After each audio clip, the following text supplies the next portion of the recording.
I have to admit I was a little bit surprised when they asked me to come get on a camera and offer an expert opinion. It's not very often you think of yourself as an expert in a particular area. But when it comes to managing storage, I guess I am somewhat of an expert.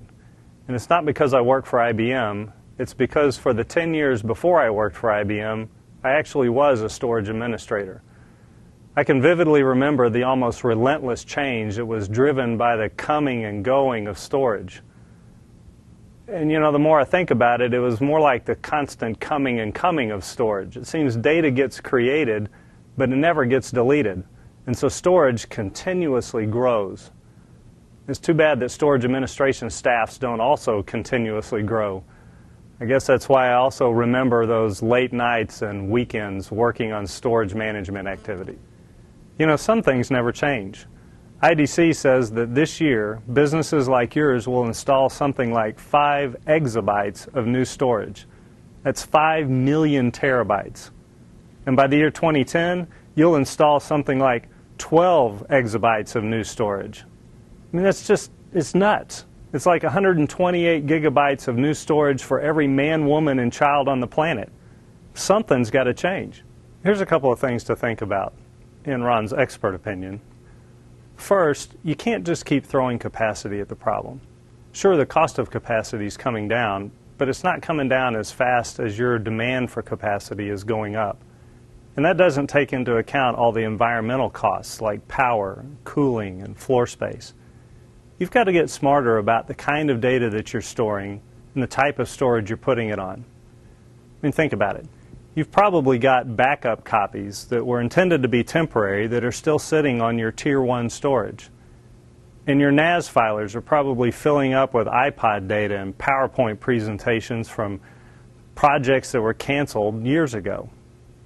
You need to get some tools that will help you understand better the kind of information that you're storing. You may find that you can clean up 10 to 20% of all the data that you currently have.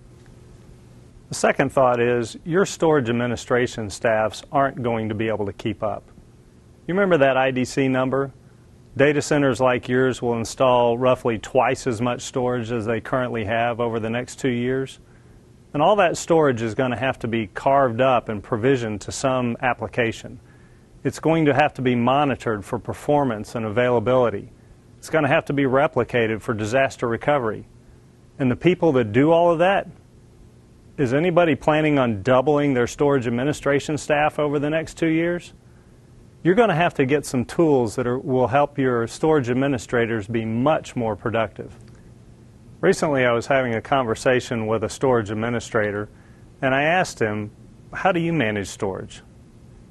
He kind of smirked and looked around the room and said, I don't manage storage. I herd storage. The sad thing is that's probably the case for a lot of you that are watching this video now. If you haven't yet looked at storage virtualization, or it's been several years since you looked at storage resource management tools, it's time to take another look. In the last 2 or 3 years, these tools have added some important capabilities. They can simplify your environment, they can help you improve the utilization of your current assets. They've added capabilities for reporting and analytics, for performance trending and analysis, and for best practice provisioning.